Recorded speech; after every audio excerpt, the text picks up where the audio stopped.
દરેક નીતિની સામે કાયદાની રીતે ઊભો રહેતો SSK ન્યૂઝ ચેનલ।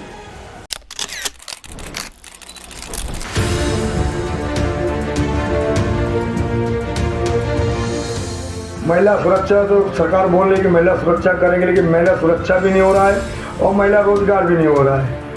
हम यही चाहते हैं कि जो सरकार ने किया वो हम करके देंगे इनको। हमारी पूरी कोशिश रहेगी हर घर घर में पहुंचना और उनकी समस्या को दूर करना।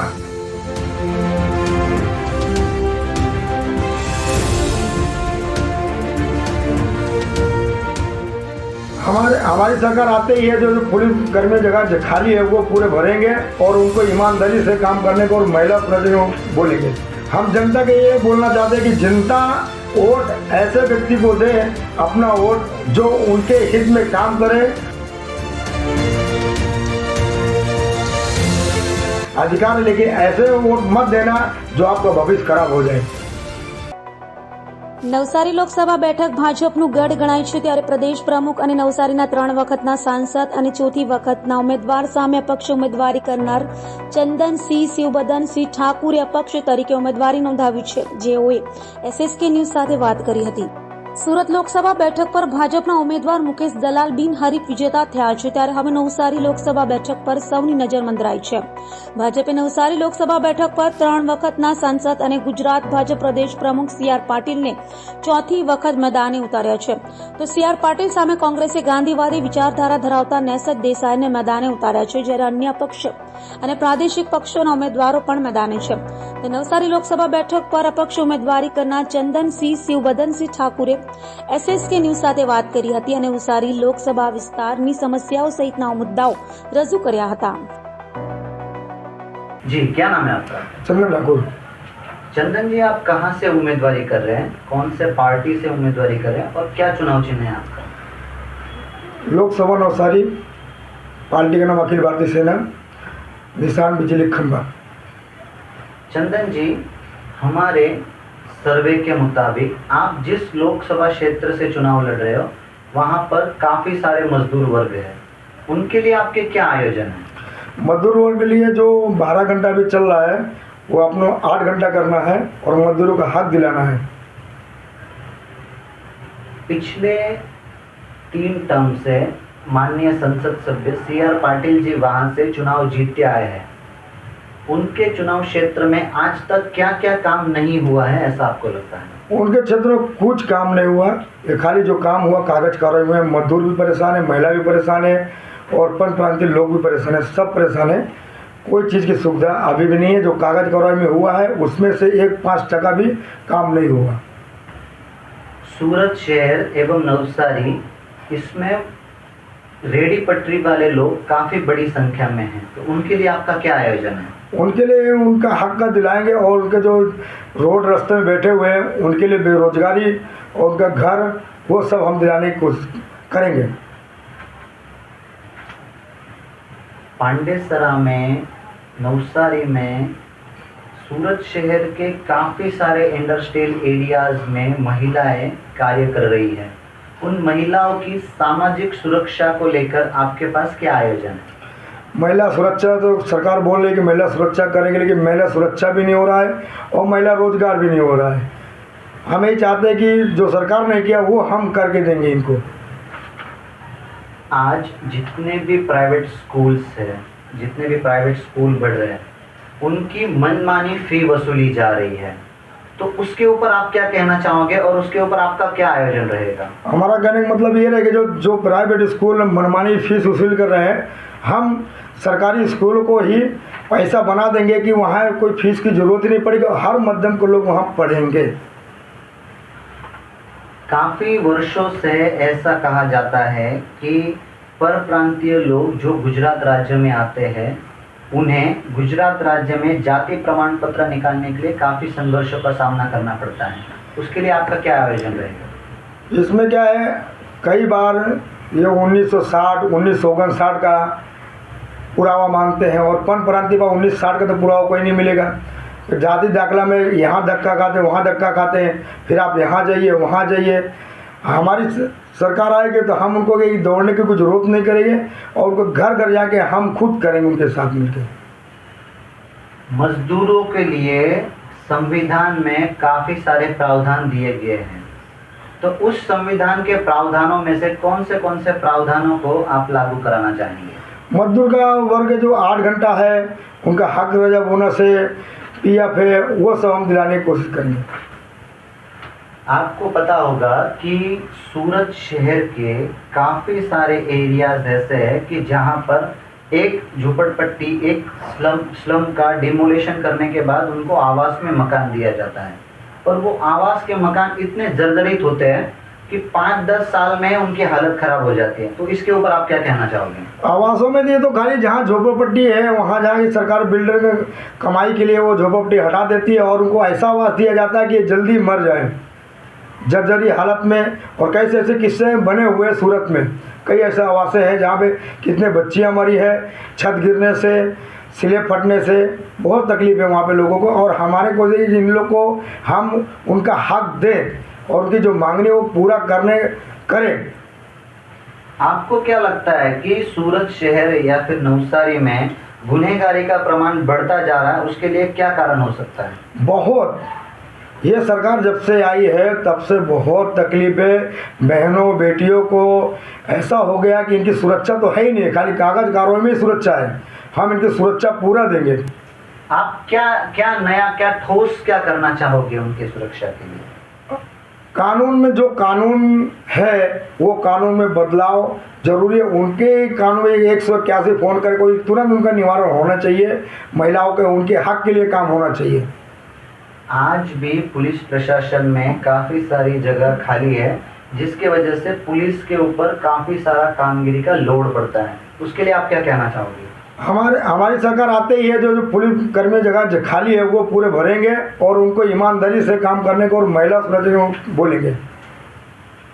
घर काम करने वाली जितनी भी बहनें हैं, घर काम करने वाली जितनी भी माता है, उनके लिए आपका क्या आयोजन रहेगा? घर सुरक्षा महिला है। कोरोना काल में बहुत से घर ऐसे हुए जो आज जो महिला काम करने नहीं जाते, बच्चे पढ़ नहीं पाते, तो महिला यहाँ से वहाँ जाके काम करते हैं, बर्तन मांजते वो मरते, उसमें कोई सरकार ध्यान नहीं है। हम उनको रजिस्ट्रेशन करा के उद्योग देंगे, घर का उनको काम देंगे, कहीं जाना नहीं पड़ेगा। जो काम जाना नहीं पड़ेगा तो वहाँ पे महिला सुरक्षित अपने घर में रहेंगे, अपने बच्चे संभालेंगे और काम करेंगे। 2 रुपया कमाएंगे, 2 पैसा कमाएंगे। आपने देखा होगा कि पिछले चुनाव में माननीय प्रधानमंत्री जी नरेंद्र मोदी जी, इन्होंने काफ़ी सारे वादे किए थे कि वो रोज़गार देंगे, वो सुरक्षा प्रदान करेंगे।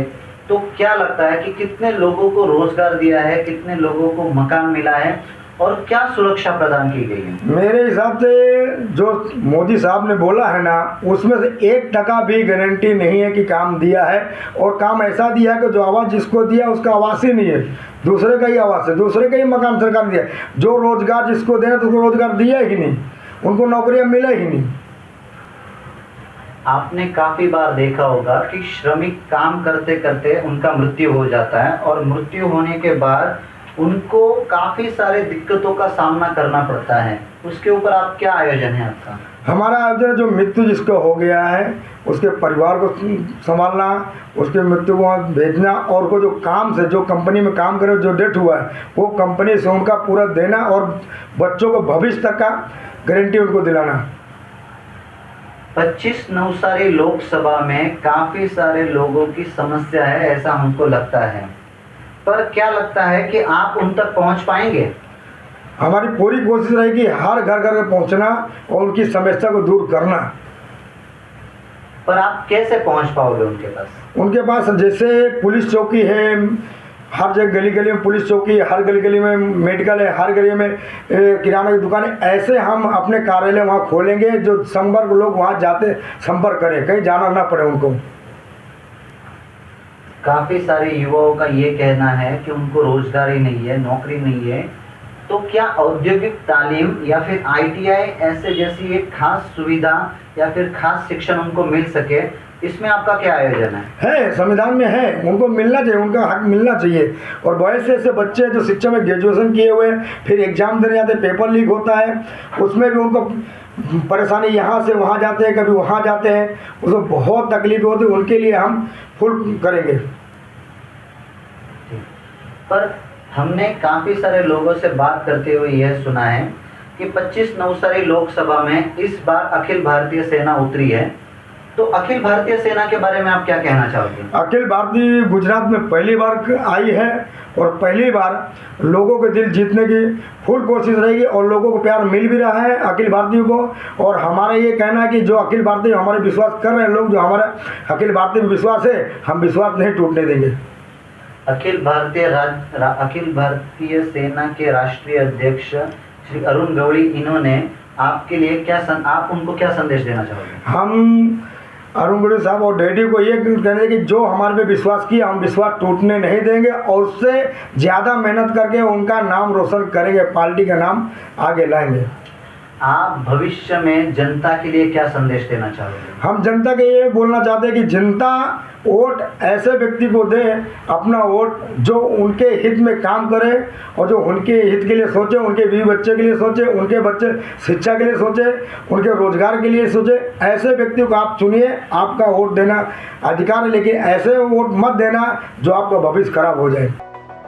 શ્રી રાજરાજેશ્વરી સપ્તશૃંગી દેવીનો ચૈત્ર નવરાત્રી ઉત્સવ નિમિત્તે ધ્વજ યાત્રાનું આયોજન કરાયું હતું. ઉધના ખાતેથી નીકળેલી આ યાત્રા રેશમવાડ ખાતે પૂર્ણ થઈ હતી.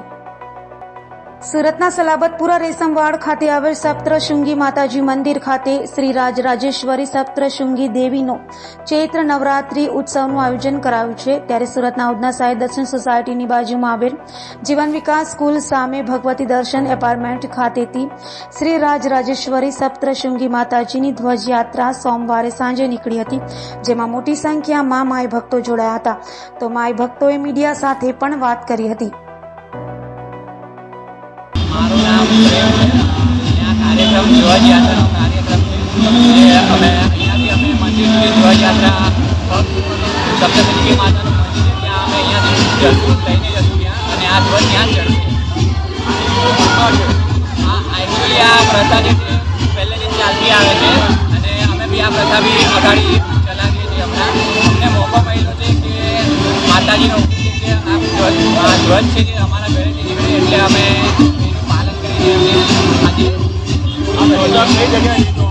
આ ધ્વજા આખું સલાબતપુરામાં રેશમવાડમાં મંદિર છે સપ્તશૃંગી માતાનું, ત્યાં ધ્વજા ચડાવવામાં આવશે. અને હમણાં તો અમે લઈ જઈશું, બસ રાત્રે 12 થી 11:30 સમથિંગ આ ધ્વજા મંદિર પર ચડશે. બસ માતાજી સૌનું ભલું કરે અને સૌનું કલ્યાણ કરે, અને અમે બી અમારું બી કલ્યાણ કરીએ, સૌનું કલ્યાણ કરે. આજે અમને મોકો મળ્યો છે આ કરવાનો. આવતીકાલે બી મંદિર જોઈએ આ પ્રકારની આગાડી બનાવશે.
બોલિવૂડ એક્ટર સલમાન ખાનના ઘર બહાર ફાયરિંગ કેસમાં તાપીમાંથી 24 કલાકમાં 2 પિસ્તોલ, 4 કાર્ટીઝ અને 1 મોબાઈલ મળ્યો છે.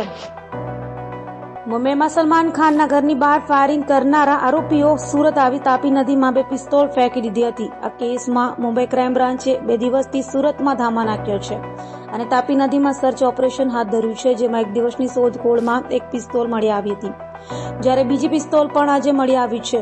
સાથે 4 કાર્ટીઝ અને 1 મોબાઈલ મળ્યો છે. આરોપીઓએ અનમોલ બિશ્નોઈને વિડીયો કોલ કરી ચાલુ રાખીને બંને પિસ્તોલ અને મોબાઈલ તાપી નદીમાં ફેંક્યો હતો. 2 બોટ અને 2 મરઝીવાની મદદથી તાપી નદીમાં સર્ચ ઓપરેશન કરવામાં આવ્યું હતું.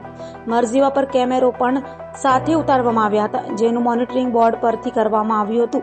તો ઇન્સ્પેક્ટર દયા નાયક સાથે ટીમ સુરત આવી હતી અને તાપી નદીમાં શોધખોળ કરી હતી. કાપોદ્રા પોલીસે રાહદારીનો પર્સ અને મોબાઈલની ચીજ ઝડપ કરી ભાગી છૂટેલા બે રેડાઓને ઝડપી પાડ્યા છે. કાપોદ્રા પોલીસ મથકનો સ્ટાફ પેટ્રોલિંગમાં હતો ત્યારે બાતમીના આધારે રાહદારીનો મોબાઈલ અને પર્સની સ્નેચિંગ કરી ભાગી છૂટેલા રેડા ચોરો મયુર ઉર્ફે મહિલો પ્રવીણ વડેચા અને સંદીપ પોપટ મકવાણાને ઝડપી પાડ્યા હતા. પોલીસે રેડાઓ પાસેથી લૂંટાયેલા મોબાઈલ ફોન, લૂંટમાં ગયેલ રોકડમાંથી 2000 તથા લૂંટમાં વપરાયેલ બાઇક કબજે લીધી હતી અને આરોપીઓ સામે કાયદેસરની કાર્યવાહી હાથ ધરી હતી. સુરત કોર્ટ બિલ્ડિંગની કેન્ટીનમાંથી લસ્સી લેનાર મહિલા વકીલના ગ્લાસમાં મરેલો મચ્છર મળી આવ્યું હતું. તો આ અંગે આરોગ્ય વિભાગને જાણ કરાઈ હોવા છતાં ચેકિંગ માટે આવ્યા ન હોવાનું જણાવાયું હતું. સુરત કોર્ટ બિલ્ડિંગમાં આવેલી કેન્ટીનમાં લસ્સી લેનાર વકીલના ગ્લાસમાંથી મરેલો મચ્છર જોવા મળ્યો હતો. એક નહીં પરંતુ 5 ગ્લાસમાંથી મરેલા મચ્છર જોવા મળતા એડવોકેટ લલિતા સુસાએ તમામ લસ્સીના ગ્લાસ લઈ કેન્ટીનમાં જઈ બતાવ્યું હતું, જે જોતા જ કેન્ટીનના લોકોએ બીજ લસ્સી તરત જ ફેંકાવી દીધી હતી. આ અંગે આરોગ્ય વિભાગમાં જાણ કરાઈ હોવા છતાં કોઈ પણ આરોગ્ય વિભાગમાંથી ચેકિંગ કરવા આવી હોવાનો આક્ષેપ કર્યો હતો. 2 દિવસ પહેલા ઘટના બની હતી અને ઘણી વખત આવાસમાંથી કોઈ વસ્તુઓ બહાર આવે છે. આ તો કોર્ટની કેન્ટીનની લસ્સીમાંથી જ મરેલા મચ્છરો દેખાઈ આવ્યા છે, જેથી આરોગ્ય વિભાગે પણ જાગૃત થવાની જરૂર છે, કારણ કે કોર્ટમાં હજારો વકીલ અને કોર્ટમાં આવતા લોકોના આરોગ્યનો સવાલ છે. નમસ્કાર, હું છું એડવોકેટ લલિતા સુસા અને અત્યારે સુરત ડિસ્ટ્રિક્ટ કોર્ટમાંથી આપની સમક્ષ વાત કરી રહી છું. ગત તારીખ 22ના રોજ 12 વાગે જ્યારે હું બપોરે 5 લસ્સી લેવા માટે ગઈ હતી કેન્ટીનમાંથી, તો જ્યારે લસ્સીના ગ્લાસ લઈને હું બહાર રૂમમાં આવી અને મારા સિનિયર એડવોકેટ જે છે હસમુભાઈ લાલવાલા સાહેબ, એમણે જ્યારે લસ્સીનો ગ્લાસ ખોલ્યો તો તેની અંદર આપ જોઈ શકો છો કે 3 મચ્છર મરેલા હતા. અને જ્યારે આ બધા જ લસ્સીના ગ્લાસ લઈને હું કોર્ટની કેન્ટીનમાં ગઈ તો કેન્ટીનવાળા જે ભાઈ હતા એમણે તરત જ બધી જ લસ્સી ડિસ્પોઝ કરાવી દીધી. પણ મારું આપની સમક્ષ એટલું જ કહેવાનું છે કે જો સુરત કોર્ટ કેન્ટીનમાં આવું થતું હોય તો આમ જનતાની તો વાત જ શું કરવાની. ને આ માટે મેં સુરત મ્યુનિસિપલ કોર્પોરેશનમાં ફરિયાદ પણ કરી છે, પણ હજુ સુધી ફૂડ વિભાગવાળા અહીંયા ના તો ચેકિંગ કરવા માટે આવ્યા છે કે ના તો એમનો કોઈ કોલ મેસેજ આવ્યો છે કે કોઈ મતલબ રિસ્પોન્સ જ નથી. તો આના માટે શું કરવાનું આગળ? કેમ કે આ તો 8000 વકીલોના સ્વાસ્થ્ય સાથે ચેડા થઈ રહ્યા છે. તો આના માટે સૌ કોઈએ જાગૃત થવાની જરૂર છે. સુરતના ઉધનાયણ ખાતે આવેલ મહાકાળી માતાજીના મંદિરે મહારાજના મંત્ર ઉચ્ચારણો અને પૂજા અર્ચના સાથે શિવલિંગની સ્થાપના કરાઈ છે, જેને લઈ હવે મહાકાલેશ્વર મહાદેવના નામથી આ શિવલિંગની ઓળખ થશે. સુરતના ઉધનાયણ ખાતે આવેલ મહાકાળી માતાજીના મંદિરે સોમવારના પવિત્ર દિવસે સાંજે 7 કલાકે મહારાજના મંત્ર ઉચ્ચારણો પૂજા અર્ચના વચ્ચે શિવલિંગની સ્થાપના કરવામાં આવી હતી, જેમાં મોટી સંખ્યામાં ભક્તો ઉપસ્થિત રહ્યા હતા. તો આ પવિત્ર મંદિરમાં સ્થાપિત કરાયેલ શિવલિંગને મહાકાલેશ્વર મહાદેવના નામથી ઓળખાશે. ઉધનાયણ ખાતે મહાકાળી માતાજીના મંદિરે સ્થાપિત મહાકાલેશ્વર મહાદેવ મંદિરે શિવલિંગની સ્થાપના બાદ મહાપ્રસાદનું પણ આયોજન કરાયું હતું, જેમાં મોટી સંખ્યામાં ભક્તોએ ઉપસ્થિત રહી મહાપ્રસાદનો લાભો લીધો હતો.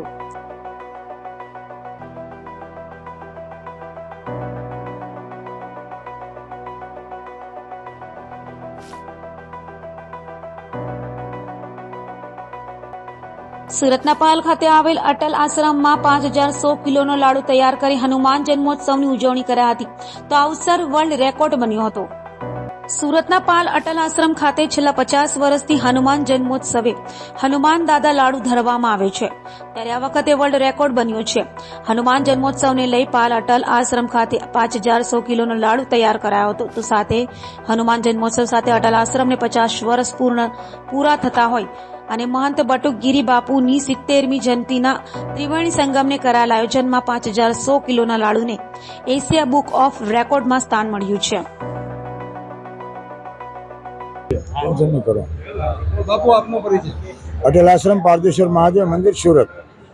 1980ની અંદર હનુમાનજીની પ્રાણ પ્રતિષ્ઠા થઈ ત્યારે 11 માણસો અમે લોકો હતા અને આજે વિશ્વ સત્તર પર 2004થી શરૂઆત કરી અને 2024ની અંદર આજે 5555 કેજીનું વેટનો આ લાડુ હનુમાનજી મહારાજને ધરવામાં આવ્યો છે. 2004માં કઈ રીતે વિચાર અમલ કર્યો? કેટલા અમારે રાજસ્થાની ગ્રુપ રામપ્રકાશ રૂંગટા, કમલ શર્મા, અમારે રામ અવતાર ભૂત વગેરે અમારા ભક્તો જે હતા તેઓએ મને પ્રેરણા આપી, બોલે બાપુ આપણે સવામણીના ભોગની શરૂઆત કરીએ.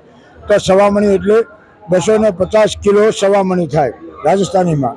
આપણા ગુજરાતની અંદર 25 કિલો સવા મણ થાય. તો આજે આ સવા મણીનો ભોગ લગાવતા લગાવતા 2004થી 2024ની અંદર 5555 કેજી લાડુના પ્રસાદ સાંજે 6 વાગે 7 વાગે આ લાડુ પૂર્ણ થઈ જશે. આજે રેકોર્ડ સાબિત થયો છે લાડુ અને આજે એશિયા બુકની અંદર અમારે લાડુને સ્થાન મળ્યું છે. મને અતિ ગૌરવ છે. મારા ગુરુ મહારાજે 1980-81માં મને કીધેલું કે આને વિશ્વ સ્તર ઉપર નામના મળશે. આ જગા એવી પણ સિદ્ધ છે જે આવનાર માણસોને આવનાર ભક્તોના દરેક કાર્યની સિદ્ધિ મળે. અને હનુમાનજી મહારાજ 1984થી હનુમાન જયંતિનો અમારે શીતલભાઈ લોહાણા એ હનુમાન જયંતિનો પૂર્ણ ખર્ચો આપે છે. આજે પણ એમના છોકરાઓ આ હનુમાન જયંતિ ખૂબ જ ધામધૂમથી મનાવે છે. સુરત લોકસભા ચૂંટણીના કોંગ્રેસના ઉમેદવારનો ફોર્મ રદ થયા બાદ ઉમેદવાર સંપર્ક વિહોણા થતા કોંગ્રેસના કાર્યકર્તાઓમાં રોષ જોવા મળ્યો હતો અને જનતાનો ગદ્દારના બેનરો લઈ વિરોધ કરાયો હતો. સુરત લોકસભા બેઠક પર કોંગ્રેસના ઉમેદવાર નિલેશ કુંભાણીના 3 ટેકેદારોએ પોતાની સહી ન હોવાનું કહેતા નિલેશ કુંભાણીનું નામાંકન રદ કરાયું હતું. જોકે ત્યારબાદ કોંગ્રેસના ઉમેદવાર નિલેશ કુંભાણી સંપર્ક વિહોણા થયા છે. કોંગ્રેસના કાર્યકર્તાઓમાં તેને લઈ આક્રોશ જોવા મળ્યો છે. તો સરથાણા વિસ્તારમાં રહેતા નિલેશ કુંભાણીના ઘરે કોંગ્રેસના કાર્યકર્તાઓ બેનર સાથે પહોંચ્યા હતા અને જનતાનો ગદ્દારના બેનરો સાથે વિરોધ નોંધાવ્યો હતો. એસઓજીની ટીમે આયુર્વેદિકના ઓથા હેઠળ નશાકારક ગોળીની હેરાફેરી કરનારને ઝડપી પાડી લાખોની મત્તા કબજે કરી હતી. No drugs in Surat city અભિયાનને લઈ સુરત પોલીસ કામગીરી કરી રહી છે. ત્યારે એસઓજીની ટીમે બાતમીના આધારે આયુર્વેદિકના ઓટા હેઠળ નશાકારક ગોળીની હેરાફેરી કરતા પુણા ગામ ખાતે રહેતા ચંદુકાનજી લાઠિયાને ઝડપી પાડી તેની પાસેથી 6,65,000થી વધુની કિંમતની નશાકારક ગોળીઓનો જથ્થો કબજે લઈ કાયદેસરની કાર્યવાહી હાથ ધરી હતી. ઉનાળાની શરૂઆત સાથે કેરીનું ધૂમ વેચાણ થાય છે. ત્યારે સુરતના જુદા જુદા વિસ્તારોમાં કેરીના રસનો વેપાર કરનારાઓને ત્યાં આરોગ્ય વિભાગની ટીમે દરોડા પાડી સેમ્પલો લીધા હતા. ઉનાળાની શરૂઆત સાથે કેરીની ધૂમ વેચાણ ખરીદી કરી આરોગતા હોય છે. ત્યારે હવે છેલ્લા કેટલાક વર્ષોથી સુરતમાં કેરીના રસનો પણ વેપાર થાય છે. ત્યારે સુરત મનપાના આરોગ્ય વિભાગ દ્વારા કેરીના રસનો વેપાર કરનારાઓને ત્યાં દરોડા પાડ્યા હતા. કતારગામ, ભટાર, અડાજણ, વરાછા સહિતના વિસ્તારોમાં કેરીની સિઝનમાં કેરીના રસનું વેચાણ કરનારાઓને ત્યાંથી સેમ્પલો લઈ લેબોરેટરીમાં મોકલી આપ્યો હતો.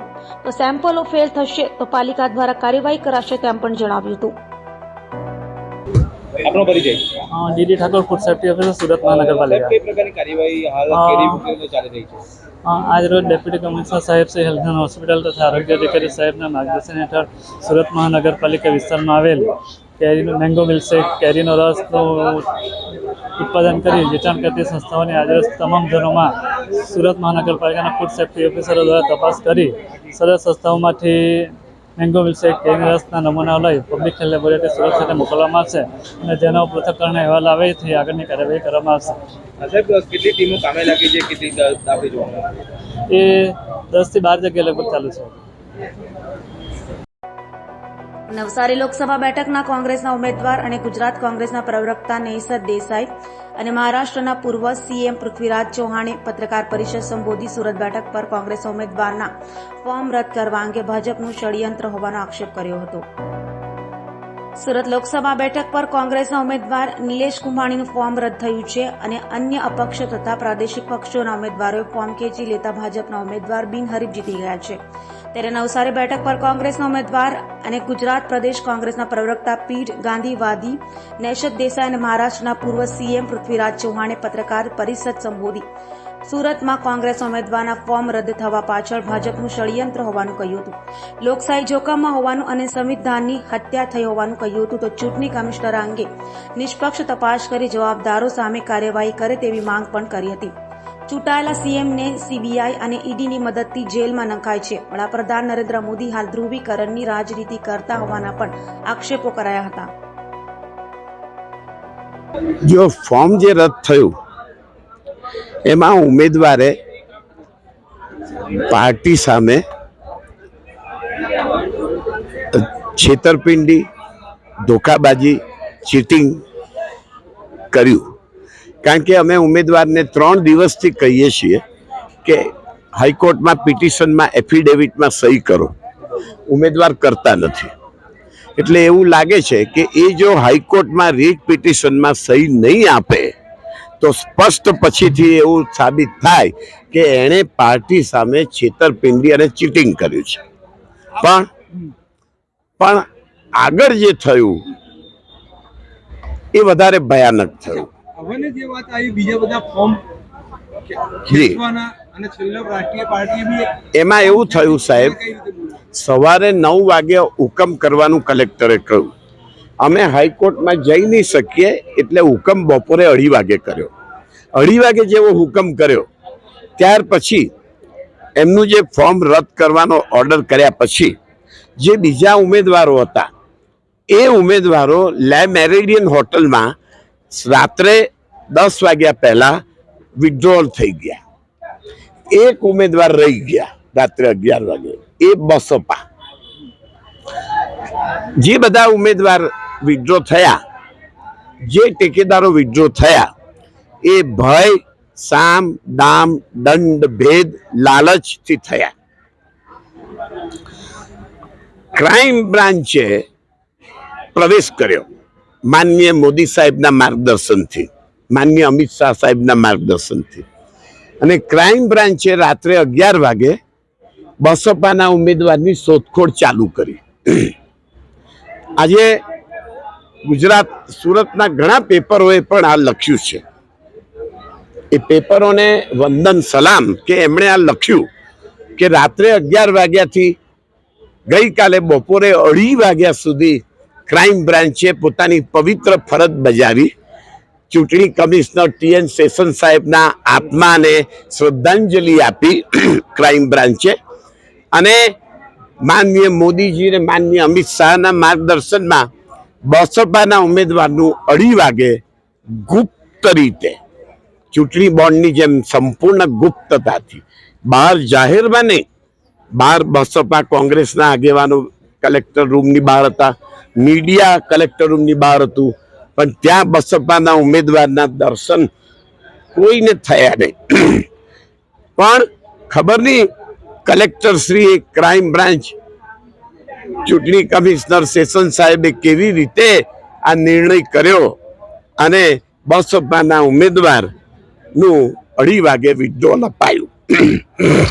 એ ભારતના ઇતિહાસમાં, દુનિયાના ઇતિહાસમાં, ચૂંટણીમાં, ઇલેક્શનમાં, સંવિધાનમાં, લોકતંત્રમાં પહેલી વાર ખૂબ આબેહૂબ આઘાતજનક, દુઃખદ અને આશ્ચર્યજનક, ન ભૂતો ન ભવિષ્યથી બનાવ બન્યો. એ લોકતંત્ર આવાજ કરે છે, प्रार्थना करे छे, हे राम, हे राम, हे राम. और आपको हम इंडिया गठबंधन की ओर से गुजरात में जो कांग्रेस और आप पार्टी का गठबंधन है उसके हमारे उम्मीदवार, उनकी ओर से नवसारी की उम्मीदवार है की ओर से मैं कुछ बातें कहने आया हूँ.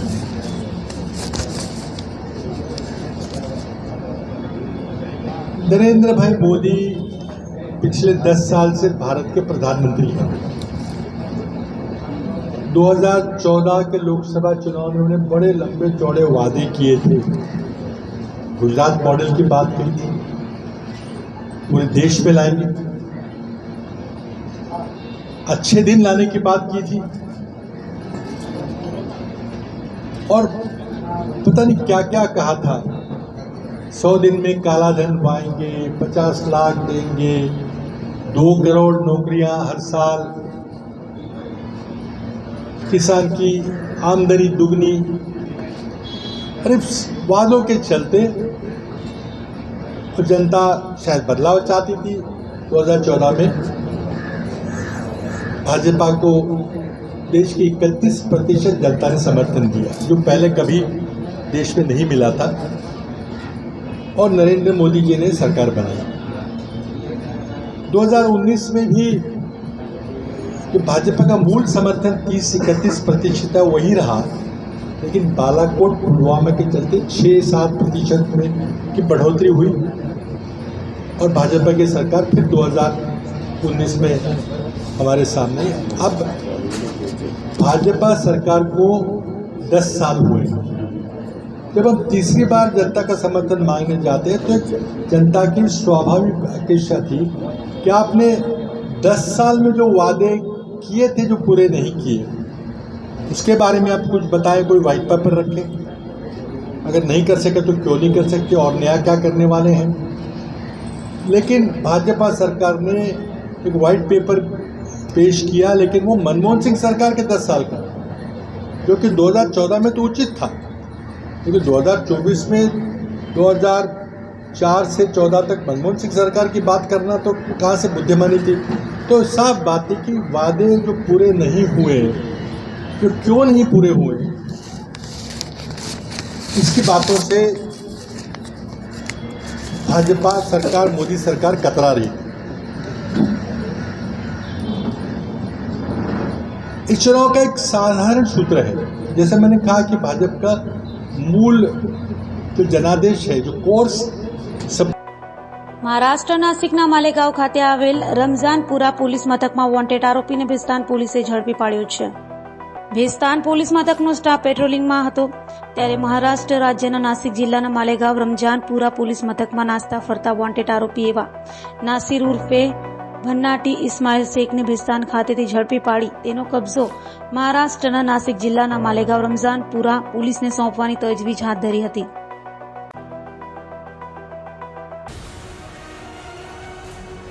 દરેક નીતિની સામે કાયદાની રીતે ઉભો રહેતો SSK ન્યૂઝ ચેનલ